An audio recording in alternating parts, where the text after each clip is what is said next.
आज की इस वीडियो में हम बात कर रहे होंगे सीबीएसई के नए एग्जाम पैटर्न के बारे में। हम बात कर रहे होंगे इसकी ज़रूरत क्यों पड़ी और हम देख रहे हैं इससे फ़ायदे क्या क्या होने वाले हैं और नुकसान क्या क्या होने वाले हैं। 15 से 20 मिनट का वीडियो होने वाला है। अगर आप 15 से 20 मिनट तक वीडियो पूरा देख रहे हो तो आपको पता चल जाएगा नए एग्जाम पैटर्न को लाने की ज़रूरत क्यों पड़ी।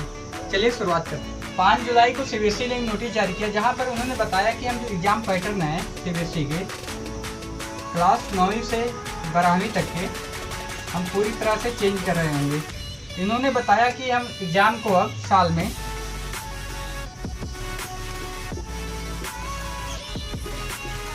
एक बार ना करा के अब इसको हम 2 बार में करवा रहे होंगे। साल में एक बार ना करवा के 2 बार करवा रहे होंगे। मतलब जैसे पहले क्या होता था, जो पहले एग्ज़ाम होता था साल में एक बार होता, तो वो भी मार्च या अप्रैल के महीनों में होता था। ठीक है, अब इन्होंने बोला है कि हम अब एग्ज़ाम को साल में 2 बार करवा रहे होंगे, फर्स्ट एग्ज़ाम सेकंड एग्ज़ाम। ठीक है, एक एग्ज़ाम आपका होने वाला नवंबर से दिसंबर के महीने में और एक एग्ज़ाम आपका होगा मार्च से अप्रैल के महीने में। मार्च से अप्रैल के महीने में। ठीक है, अब आप सोचो कि भैया नए एग्जाम पैटर्न की ज़रूरत क्यों पड़ी। हम एक एग्ज़ाम दे देते, एक ही एग्ज़ाम में हम खुश थे। अब 2 एग्ज़ाम करवा रही होगी गवर्नमेंट। सीबीएसई ने कहा कि ये महामारियों के दौरान भी अब एग्ज़ाम पर उतना ज़्यादा प्रभाव ना पड़े, इसीलिए इन्होंने कहा कि हम नए सीबीएसई एग्जाम पैटर्न को लॉन्च किए हैं। अगर हम सिलेबस की बात करें तो सिलेबस पे इन्होंने एकदम सिलेबस पूरा नहीं बताया है, लेकिन हाँ एक चीज़ इन्होंने ज़रूर बताया कि हम सिलेबस को 2 कैटेगरी में डिवाइड कर रहे होंगे। एक कैटेगरी में 50% डिवाइड कर रहे होंगे। ठीक है, 50% का क्या मतलब है। मान लो आपकी क्लास 10th में मैथ में, ठीक है, 10 चैप्टर है, 10 चैप्टर है। ठीक है, इन्होंने कहा कि हम 5 चैप्टर को डिवाइड कर रहे होंगे। ठीक, और 5 चैप्टर को डिवाइड कर रहे होंगे। और इन्होंने बताया है 50% सिलेबस जो है आपका, जो 50% सिलेबस के एग्ज़ाम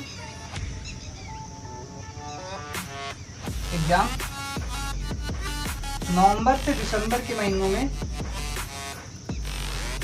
करवा दिए जाएंगे और 50% सिलेबस के एग्ज़ाम आपको मार्च से अप्रैल के बीच में करवाए जाएंगे। ठीक है, अब इन्होंने बोला है कि जो हमारे एग्ज़ाम होंगे नवंबर से दिसंबर वाले, वहाँ पर हम ऑब्जेक्टिव क्वेश्चन,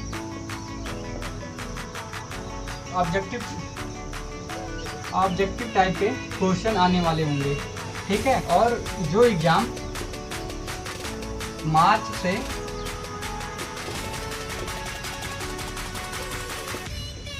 अप्रैल के बीच में होने वाला है वो पूरा सब्जेक्टिव एग्ज़ाम होगा।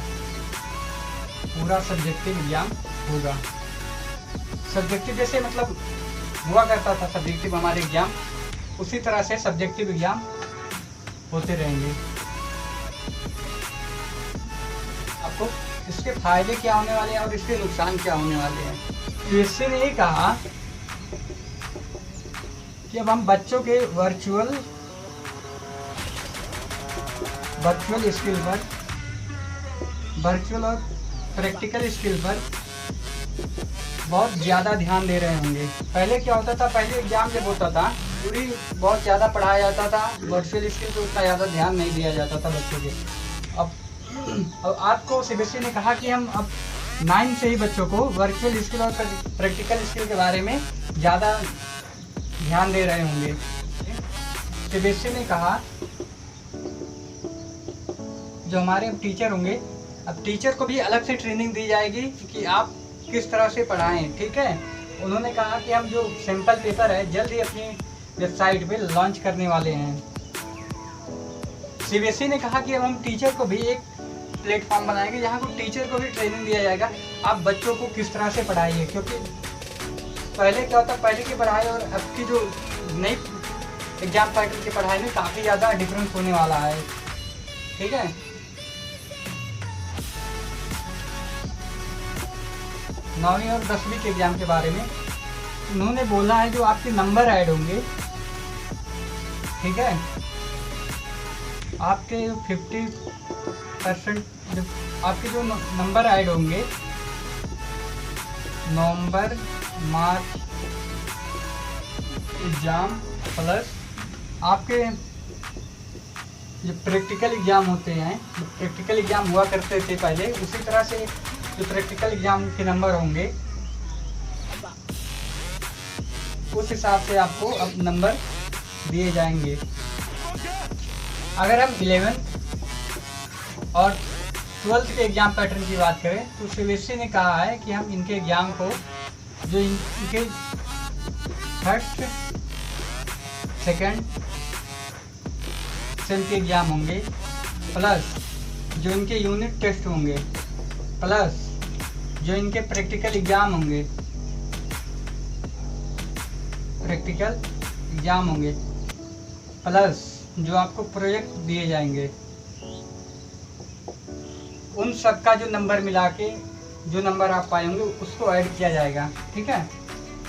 सीबीएसई ने कहा एक आपका एक वर्चुअल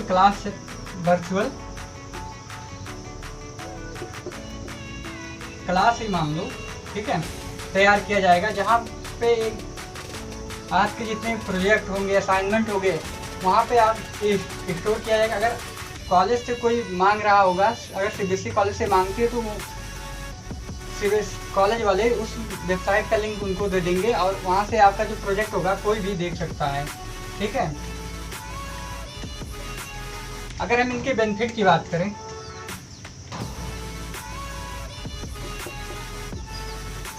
अगर हम बात करें तो पहला नंबर इससे काफ़ी ज़्यादा फायदे होने वाले हैं। पहली बात कि आप अब थ्योरी के साथ साथ प्रैक्टिकल नॉलेज गेन कर रहे होंगे, ठीक है। पहला पॉइंट ये है कि आप थ्योरी के साथ प्रैक्टिकल नॉलेज भी गेन कर रहे होंगे, ठीक है।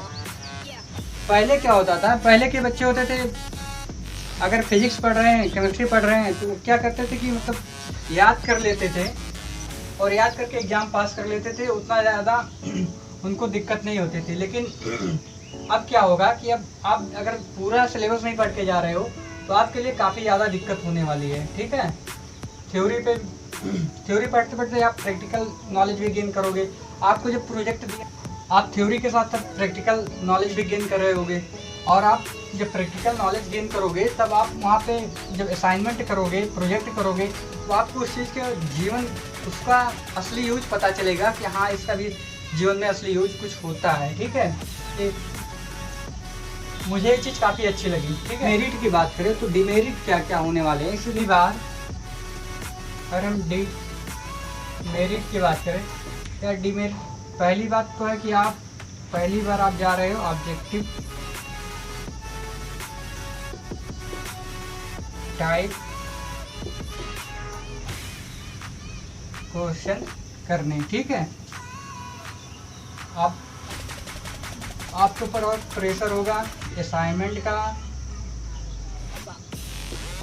प्रैक्टिकल का प्लस प्रोजेक्ट का, ठीक है। ऑब्जेक्टिव टाइम में दिक्कत क्या होता था, जैसे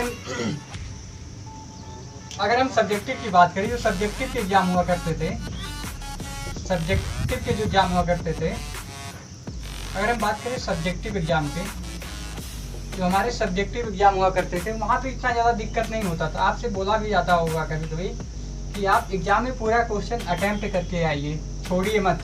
वहाँ पे अगर 5 नंबर का है, अगर आप कुछ भी लिख के आते हो तो आपको 1 या 2 नंबर दे दिया जाता था। लेकिन ऑब्जेक्टिव में एक डिमेरिट है। अगर आप सीबीएसई में, लेकिन आप ऑब्जेक्टिव की अगर हम बात करें तो ऑब्जेक्टिव में इस तरह कुछ नहीं होने वाला है, क्योंकि अगर आपको आएगा तभी आप वहाँ पे टिक कर पाओगे, नहीं आएगा तो आप नहीं कर पाओगे। ये डिमेरिट बहुत ज़्यादा है, ठीक है। आपको है कि मतलब अगर पहले एग्जाम पैटर्न हुआ करते तो आप सब्जेक्टिव हुआ करते तो सब्जेक्टिव में अगर आप कुछ भी लिख के आ जा रहे हो 5 नंबर के मार्क्स में, काफ़ी भर के आ रहे हो, तभी आपको सीबीएसई 1 या 2 नंबर दे दिया करते थे, ठीक है, 1 या 2 नंबर दे दिया करते थे। लेकिन अब इस तरह का कुछ नहीं होने वाला है। अगर आप लाइन बाय लाइन नहीं पढ़ रहे हो भाई, ये गीता इसको पढ़ना मत भूलना। अगर आप एनसीईआरटी को लाइन बाय लाइन नहीं पढ़ रहे हो तो आपके साथ बहुत बड़ा एग्जाम में बहुत बड़ा घाटा आपका होने वाला है, ठीक है। इसीलिए एक चीज़ कंफर्म नहीं किया है टोटल नंबर या क्वेश्चन कितने आएंगे। इन्होंने बताया कि हम जुलाई के लास्ट तक ले सिलेबस को बता देंगे, बता देंगे पूरी तरह से, ठीक है। आज के वीडियो में बस इतना ही रखते हैं। आज का टारगेट हम रख रहे 30 लाइक का। आप वीडियो को शेयर करो, कुछ भी करो। अगर इसका सेकंड पार्ट आपको चाहिए तो आप 30 लाइक जरूर करें।